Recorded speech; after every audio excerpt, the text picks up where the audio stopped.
내가 비만이 있다거나 신진대사가 좀 저하가 된 분들은 저녁 식사를 한번 드셔보세요. 이렇게 되면은 그 다음 날에 훨씬 더 개운하고 피곤함이 현저히 저하되는 것을 경험하게 되시고. 안녕하세요, 제철 건강 구독자 여러분, 내과 전문의 김명재 박사입니다. 반갑습니다. 다이어트를 할 때 과일 같은 건 달고 그러니까 먹지 말라고 하잖아요. 이게 맞는 얘기일까요?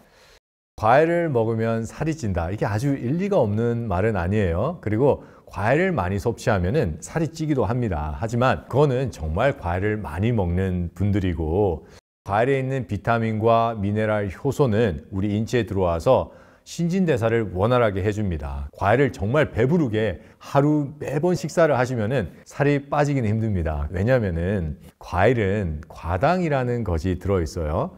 이 과당은 우리 인체에 아주 좋은 에너지원이에요. 에너지원이 계속 쌓이게 되면 우리 인체는 어느 정도의 체중을 유지하고 또는 증가하게 돼 있어요.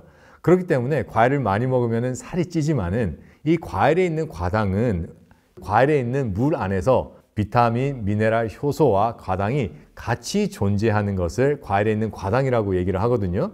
그래서 많은 분들이 정제된 과당과 과당을 헷갈려 하시는데 완전히 다른 과당입니다. 그렇기 때문에 과일을 많이 먹으면은 과당만 섭취하는 게 아니라 비타민, 미네랄, 효소까지 섭취하시기 때문에 인체의 신진대사를 늘려서 체중의 감량에 효과가 있습니다. 그러면 과일은 언제 먹는 게 제일 좋아요? 과일은 우리가 흔히 먹는 방법은 식사를 하고 그런 다음에 후식으로 많이 먹어요. 특히 우리 식생활 습관을 자세히 보면은 맵고 짠 음식을 먹은 다음에 입이 텁텁하고 갈증이 느껴지기 때문에 시원한 과일을 이제 디저트로 먹는데, 그렇게 먹게 되면은 소화에 문제가 생깁니다. 그래서 과일은 공복에 드시는 것이 가장 좋습니다.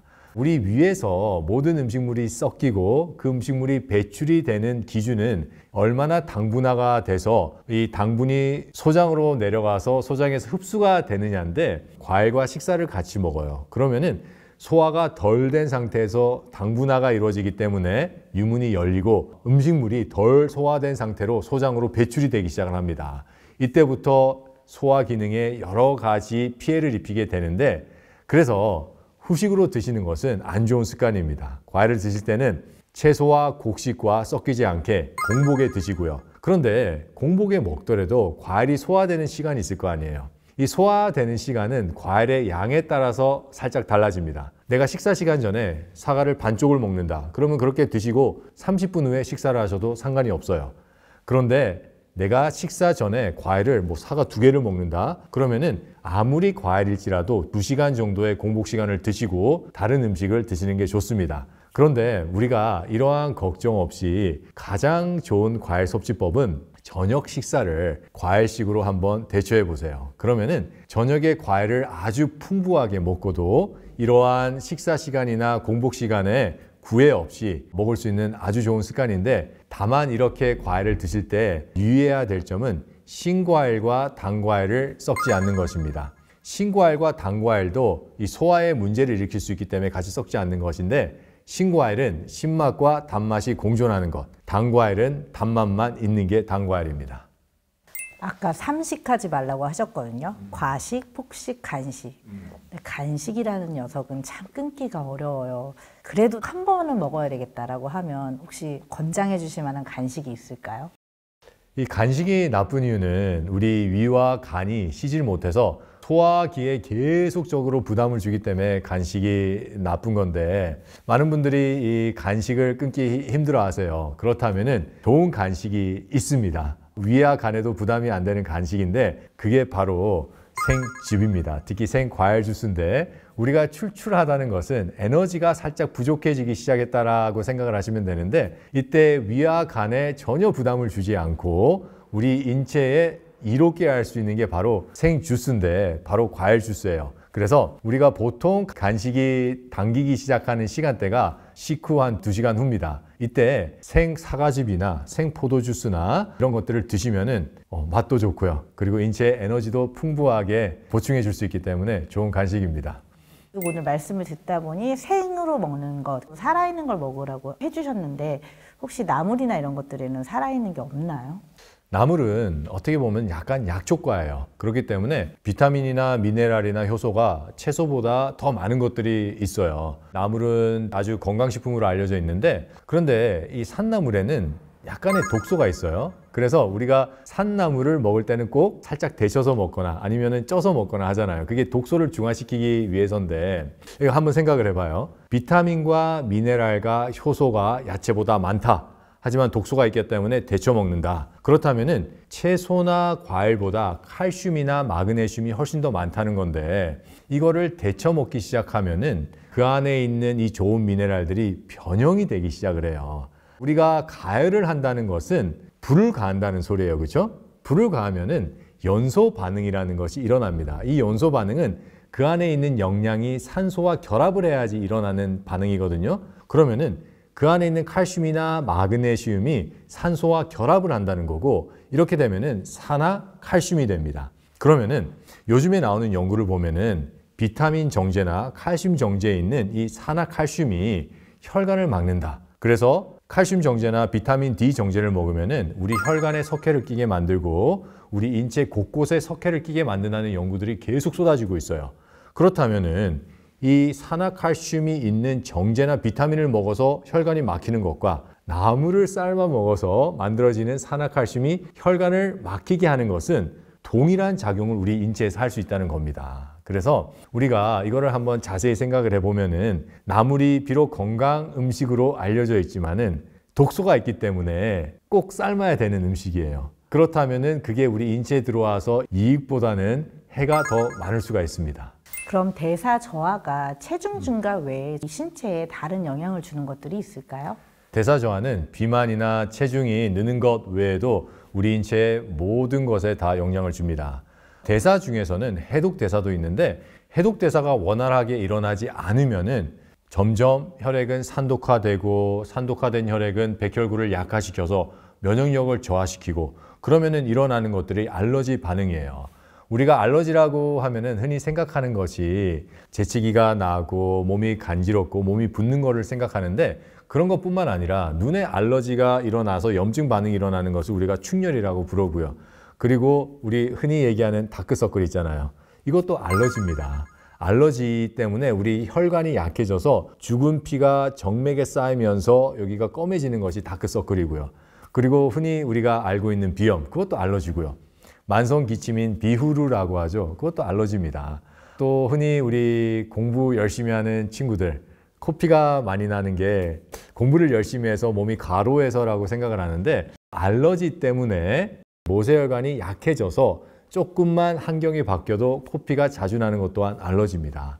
이러한 것들이 일어나고요. 이거를 방치하게 되면 만성염증으로 가게 돼 있고, 만성염증은 모든 만성질환의 기반입니다. 그렇기 때문에 이 대사의 저하는 비만과 체중 감량뿐만 아니라 우리 인체의 모든 건강과 아주 밀접한 연관이 있습니다. 대사가 점점 떨어지게 되면은 흔히 얘기하는 대사 증후군을 우리가 생각을 해봐야 되는데, 이 대사 증후군은 말 그대로 신체에서 대사가 원활하게 일어나지 않을 때 일어나는 건데, 이 대사 증후군은 우리가 얘기하는 고혈압, 고지혈, 그리고 당뇨가 대표적인 질환입니다. 그렇기 때문에 신진대사가 저하게 되면은 고혈압이 올 수밖에 없고 고지혈이 생길 수밖에 없어요. 그리고 특히 요즘에 현대인의 반 이상, 어떤 연구는 거의 7, 80%가 당뇨 전 단계부터 당뇨까지 일어나게 된다는 보고를 하고 있는데, 이것도 대사의 저하로 오게 되는 질병입니다. 우리가 당뇨를 생각하면은 혈당 조절이 안 되는 것도 문제지만은 합병증이 훨씬 더 문제예요.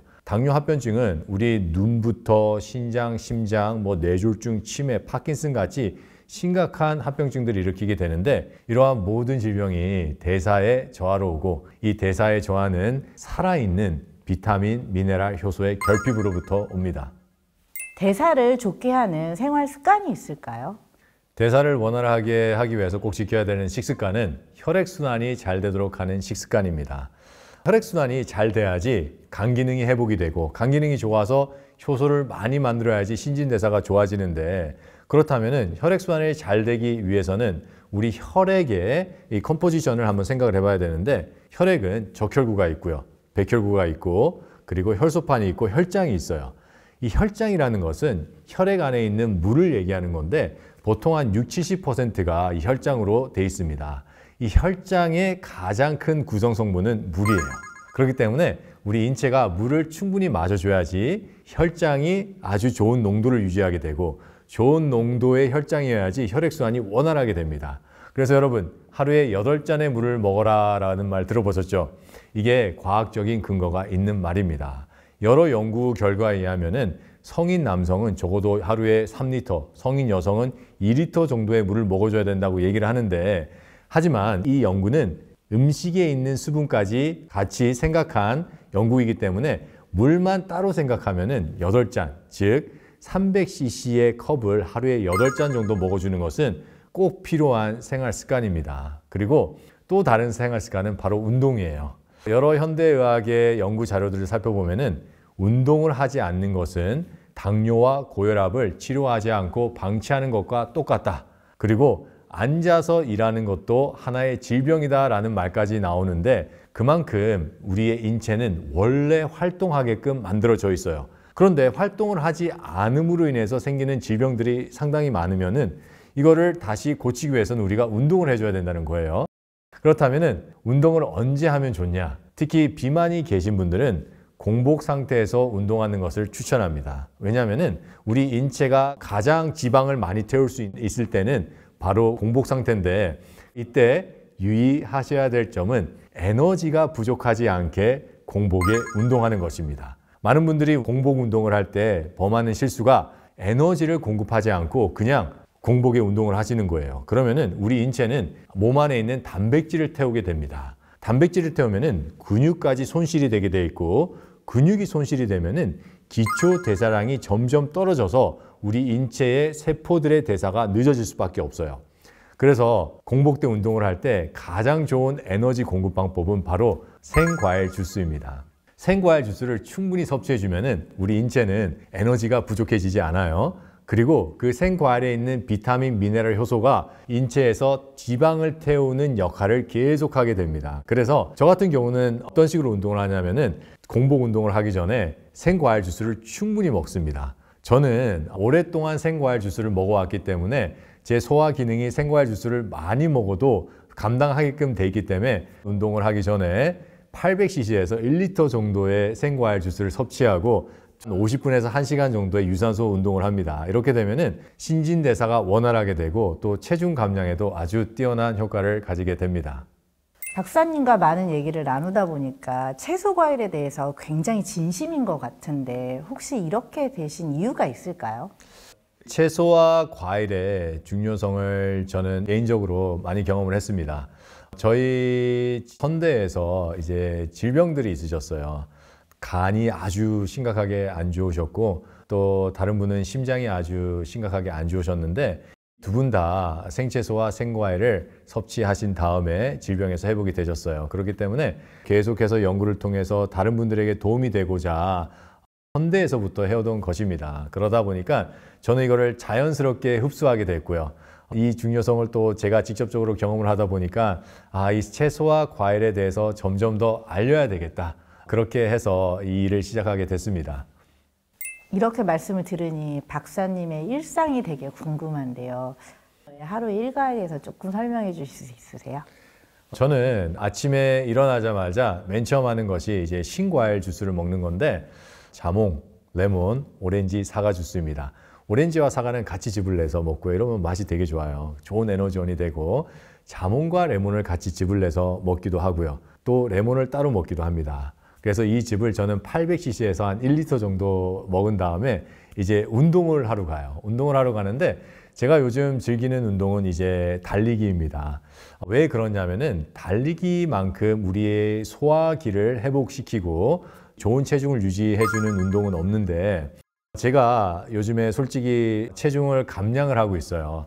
이제 제 나이가 40대 중후반이다 보니까 50대를 이제 준비하고 있는데 50대가 되게 된다면은 우리 인체는 슬림해져야 됩니다. 그래야지 신진대사가 더 원활하게 일어나는데 그래서 제 목적은 이제 슬림한 몸매인데 벗으면은 그냥 딱 근육만 남아있는 그 몸매를 만들기 위해서 지금 노력하고 있어서 어떤 분들은 보면은 처음에 볼 때보다 체중이 많이 빠졌다라고 생각을 하시는데 체중 빠진 거 맞고요. 체중 감량을 위해서 충분한 에너지를 공급하고 유산소 운동을 한 50분 정도 하고 있고요. 이렇게 되면은 우리 인체의 신진대사를 도와주고 충분한 비타민, 미네랄, 효소가 들어오기 때문에 아주 건강한 방법으로 체중을 감량을 하고 체중을 유지를 할 수가 있습니다. 그 후에 저는 이제 씨앗즙을 먹는데 이 씨앗즙을 상당히 많이 먹습니다. 저는 한 번 먹을 때 한 800에서 900cc 정도를 먹거든요. 이렇게 먹을 때 아침에 유산소 운동을 50분에서 1시간 정도 하고 또 막바로 근력 운동을 한 30분 정도 해요. 근력 운동을 할 때 저는 무거운 걸 들지는 않습니다. 무거운 걸 들면은 이제 덩치가 커져요. 근육이 붙기 때문에 저는 가벼운 거를 많이 들어서 몸에 착 붙는 근육을 만들고 있는데 이 근력 운동을 30분 정도 할 때 에너지 소비가 많아요. 그때 씨앗즙을 먹게 되면은 우리가 보통 운동을 할 때 많이 먹는 단백질 쉐이크나 뭐 크레아틴이나 이러한 가공식품으로부터 오는 영양보다 훨씬 좋은 영양이 우리한테 섭취가 되고요. 그리고 가공식품을 먹음으로 인해서 같이 흡수가 되는 첨가물에 있는 이물질이 흡수가 되지 않기 때문에 근육이 아주 잘 붙을 뿐만 아니라 우리 건강에도 더 좋습니다. 이렇게 먹은 다음에 저는 이제 아침 식사를 해요. 아침 식사는 정말 중요합니다. 제 아침 식사 메뉴는 푹 퍼지게 질게 지은 현미밥 한 그릇이에요. 저는 한 그릇 가득 먹습니다. 그리고 샐러드예요. 샐러드인데 저는 큰 볼로 먹어요. 큰 볼로 먹고 그런 다음에 씨앗즙 또 삶은 두부입니다. 삶은 순두부예요. 이 네 가지를 먹는데 이거를 충분히 먹어주면은 좋은 영양이 들어올 뿐만 아니라 식사 시간에 가지수가 적으면 적고 단순하면 단순할수록 소화가 잘 됩니다. 그래서 제 아침의 루틴은 이렇고요. 이제 나중에 점심이나 저녁은 제 일가에 따라서 달라지는데 일가가 바쁠 때는 점심을 못 먹는 경우도 있어요. 하지만 점심을 못 먹는 건 좋지 않습니다. 꼭 드셔야 되고요. 그리고 저녁은 제 활동량이 많으면은 저는 식사를 해요. 그래서 연구할 게 많다거나 환자분들을 많이 상담을 해야 될 때는 저녁 식사를 합니다. 하지만 내가 비만이 있다거나 신진대사가 좀 저하가 된 분들은 저녁 식사를 과일만 한번 드셔보세요. 이렇게 되면은 그 다음 날에 훨씬 더 개운하고 피곤함이 현저히 저하되는 것을 경험하게 되시고 내가 몸이 일어날 때 개운하고 더 컨디션이 좋아진다는 것은 혈액순환이 잘 된다는 거예요. 그래서 저녁을 과일 식사로 하시는 것을 추천합니다. 내가 먹는 음식이 내 몸을 만든다는 것은 의학적으로 맞는 말입니다. 내가 건강하지 않다면은 먹는 것부터 바꾸셔야 됩니다. 우리가 먹는 것이 우리의 혈액을 만들고 우리의 간의 기능을 자주유지하고 우리 신진대사를 바꾸게 됩니다. 그리고 하루 일정에 꼭 운동하는 시간을 집어넣어 보세요. 먹는 것과 규칙적인 운동은 내 몸을 살리는 습관입니다. 이러한 근본적인 습관이 내 질병을 치유하고 내 건강을 개선하게 됩니다. 만성질환의 원인은 생활 습관입니다. 그렇기 때문에 내가 만성질환이 있다, 즉 고지혈, 고혈압, 당뇨가 있다는 것은 내 생활 습관을 바꿔야 된다는 말입니다. 함께 해주셔서 감사합니다.